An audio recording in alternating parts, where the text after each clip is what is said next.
Okay, let me see if I can do this with as little editing as possible. I had somebody that's very special to me go ahead, tell me I should put more YouTube videos up of my projects that I do. And I guess one of my biggest or more extended projects is my 2000 Ford Ranger with the 4.0 pushrod V6 that I've kept running for since I've had it in '06. But it's a 25-year-old vehicle, and I consider myself a very good backyard mechanic. And one reason is because I kept a 25-year-old Ranger running very well. This does run very good. Once I solved the problem with blowing head gaskets, which took me a while and was very frustrating. But some of the things that I've been finding out, this temperature sensor here, I seen on other YouTube videos, I believe goes to your gauge in the dashboard. This one, I don't know for positive what it is, but it's actually, I'm replacing this one because it was rotted, and I actually think it was going bad, because I think it reports to the engine for when you're supposed to, when it's cold and it's supposed to choke. And it was acting funny a little bit for the last few months at a certain temperature. It kind of didn't want to run very well until it warmed up. So the difference between the two is simply the alignment of these slots. This one's in the middle, this one's a little bit off to the side. That's the only difference between the two. It came out very easily. Another thing, a professional mechanic I was talking to, just discussing this with, told me do not cheap out on a thermostat. So I did find the Motorcraft thermostat for this engine, which was a little bit pricey. It was about 45 bucks on Amazon, and I needed to get it quick. The dealership, when I talked to them to try to find it, referred to my vehicle as a dinosaur, and it's discontinued in the dealerships. They don't have it anymore, but you can get it. Right now I'm putting a water pump in it because it started to leak, which is not very hard to do, but I do suggest, in order to get a good clean surface and all that, it's 3 bolts to remove the bracket for your alternator. It's 3 bolts for the alternator, comes off pretty quickly. You don't even have to unwire it, but do disconnect the battery. My problem with the head gaskets has been solved by me and my nephew, which I said took quite a bit of effort. But if you want that solution, if you're having a problem with it, that may cost you, because I went through all that trouble. I'm not giving you the information for free. Another thing that I did a long time ago for at least my Ranger, and whatever you may want to do for any of your vehicles, is any of these jacks. I went through at one point with dielectric grease, and I greased every jack. And as you can see, all my jacks are still very clean and no corrosion. And I think that has been one of the reasons why I made it through all the emissions tests with no problems. And now that it's over 25 years old, it doesn't have to be emission tested anymore. I could show you, I'll bring the two, because my tripod,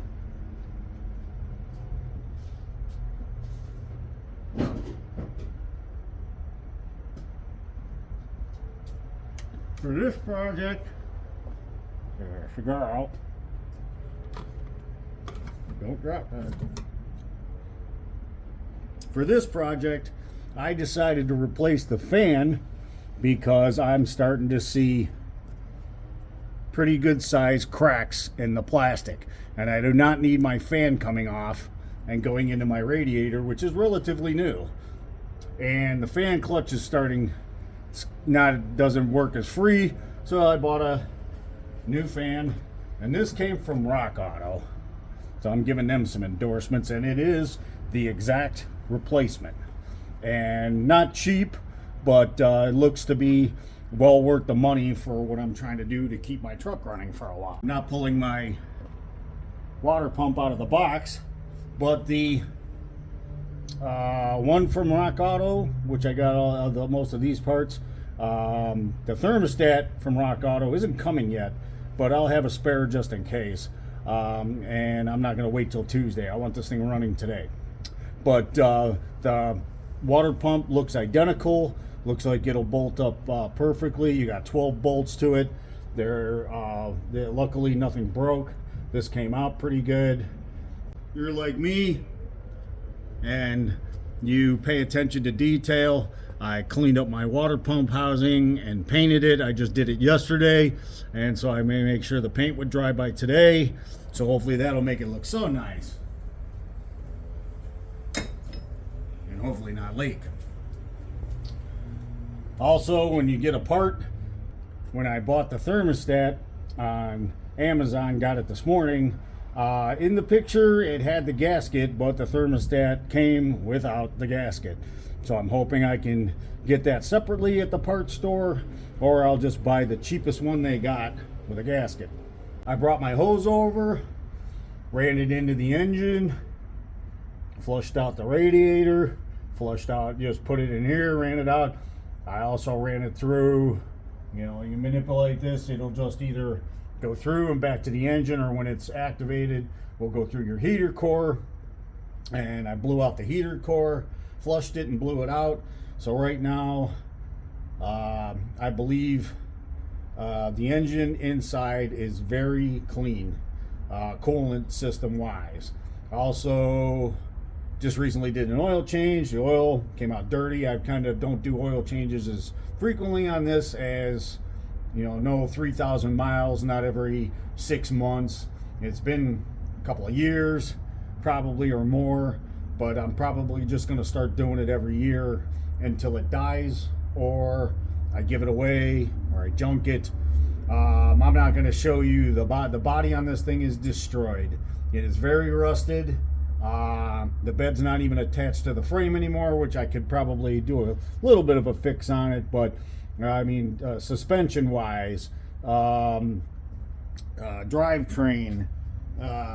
frame, it's all solid. But I do inspect this regularly for anything getting ready. The front end, I wouldn't say is aligned, but nothing is in danger of breaking that I can tell. Another thing that I've been wanting to do for a long time, it would not go into 4-wheel low. It is a 4x4 vehicle. It has the selector switch in the dash. It would not go into 4-wheel low. So I was more concerned that one day in the wintertime, I live in the northeast of Ohio, and we get some good winters, good snowstorms, and I was afraid one day I would put it into 4-wheel drive and it would not come out. Was not more worried that I couldn't get it into 4-wheel drive. So I replaced the transfer case actuator.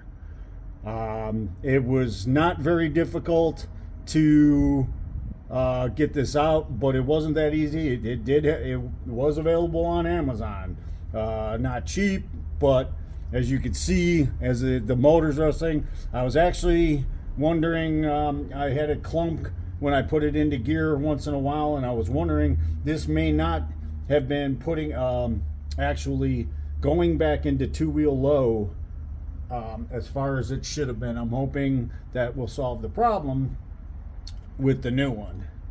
But unfortunately right now everything is, the battery's disconnected, and I'm going to put this all back together and test everything all at once. And hopefully, biggest thing is no leaks. The reason I'm doing the water pump is it started to leak. This is a mechanical gauge that I put, and I drilled my hole right in there to put my sensor in there for the mechanical gauge, which runs in and it's mounted underneath the dashboard in the center. I have the volt gauge and the oil pressure gauge. Oil pressure line runs off of that side into the cab with a copper tube, and I'm getting my actual oil pressure, which at one point it stopped. I stopped at a light and I looked and the gauge said 0. What had happened is the plastic line actually let go, and I was just dumping oil into the carpet of my truck. But luckily I wasn't losing oil pressure. I just wasn't reading it on the gauge and had to fix that a while back. But the biggest thing on this engine, its flaw is if you have air in the engine and you turn on the heat, it does not circulate coolant through the engine, and it just circulates it through the heater core, and you crack the soft spot in the head, or you blow your head gaskets. And like I said, I've had to do it twice, not knowing what the real problem was, and before I put it back together the second time, I solved that problem. And now, as long as you have good coolant and a full system, and which you check regularly, you should not have any problems. All my brake lines have been replaced. Brakes have been done recently, but drum brakes on this thing are a pain. The emergency brake even works on this thing now, believe it or not. So now the last I have to do is, when I ran this hose underneath and through the clamp that's provided on the engine, I was rubbing it was rubbing against the frame, and that's about to go through right there. So these hoses are actually in good shape for about $10 for both the heater hoses. This one goes into the water pump. I'm sorry, this one goes in off of your valve for the heater core into the water pump. This one goes to the hook up here in your intake manifold. I'm just going to replace these because it's cheap. I was considering doing my spark plugs. Now that I've exposed, those aren't so bad. That one in the back is not a picnic. If you own one of these, you know. But I've done them before with it all put back together. So as of right now, since it's running well, not going to worry about that. The focus right now is to get it running again, getting the cooling system back up to 100%. But now, before, there's also your sensor that is right here. I'm not going to move the camera because it's sitting nice right now. But down here, anybody who works on these things, your or crank sensor down here, it's right there. I'm going to unplug it, clean it, put some more dielectric grease on it. Anything I put back together, and actually the only one I'm not going to take off is the one for my distributor, because the clip broke. I got it tie wrapped on, and as long as it isn't, but I may do the washer motor jack, I may do the brake sensor jack, anything I can get to easily, I may hit, clean it, take it off, clean it, and put it back on. I'm not replacing the gauge sensor, because if I lose my gauge in the dashboard, I don't care. I still have the mechanical gauge. Anybody that's interested, they do sell a couple of interesting ones. Instead of having an actual copper line physically from your intake manifold, your intake manifold to your gauge, which is hard to run because you have to run it this way to mount the gauge, put it through your mount, and you can actually get one that is electrical, that'll just come off with a pigtail, and then you just wire everything up. That'll either go to a needle gauge, and I did see one that is the 3-in-1 digital that I may, if this one fails, I may replace that just to keep monitoring my temperature, because I do watch how the motor's running by temperature carefully, because I am not doing another head gasket on these things.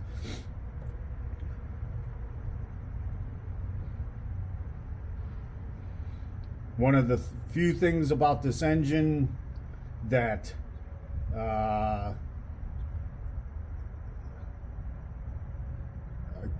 it's hard to say could be better or is suspect, the plastic air intake, or actually, I guess, I'm sure it has a better name. While doing my editing here, the term plenum comes to mind. I think that's correct. Maybe not. I it seals with gaskets. No, I didn't put any gasket sealer on it. Just made sure I didn't want vacuum leaks.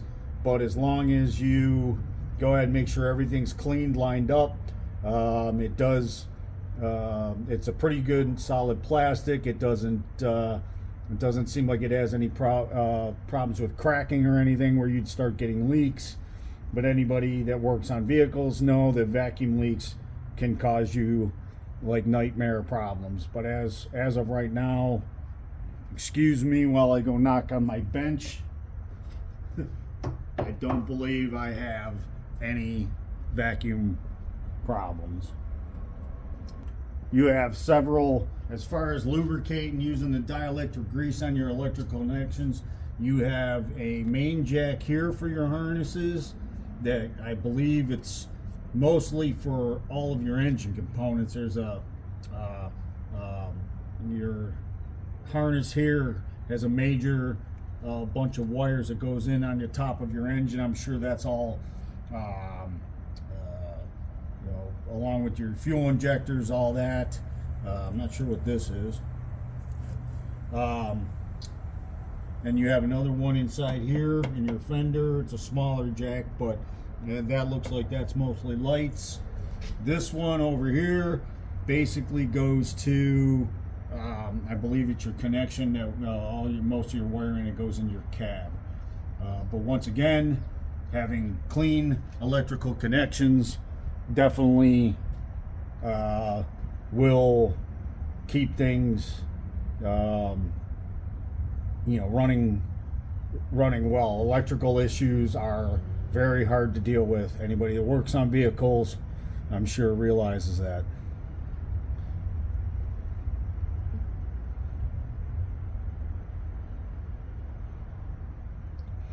As of right now, the expense of what I've been doing with this truck, I would just doing the math in general, I'd have to say for all the money I've spent to keep it running, I've gotten my money's worth. I would say if I get 2 years out of this thing without having to put much more money into it, I definitely got more use out of this truck than I've spent on it. That may be it for right now, but I guess it would not be fair to just put this video up on YouTube without seeing it running. So I'm not going to go step by step. I want to get this thing done and chill later. So probably after this statement here, the next thing I'm hoping you see is it running. Oh, I guess you might as well. That's all my foam windshield sealant that's been because the windshield's been destroyed. Those are my rotted out doors. That's the big old hole I created beating that door open a few days ago. The bed's not in too bad a shape, but unfortunately is also not really attached anymore. Overall, I mean, it's okay. A bed full of old parts, but it's seen better days. Alright, well, there you go. Try to hold the camera from shaking. It's all back together, and I don't know, well, there you go. You can't see. Well, here, some light. I did strip that bolt down there, and now it's a 1/4-20, but it seems to be working. The other two were close. I found out that sensor only has one wire. I thought it broke and freaked me out, but apparently, I don't know if it just has a basically chassis ground, but everything seems to be all right. It ain't leaking. I go, that's most of it. But there you go. That's what it looks like and sounds like. I just took it for a test drive, and it's doing pretty good. It wouldn't go into 4-wheel low right away.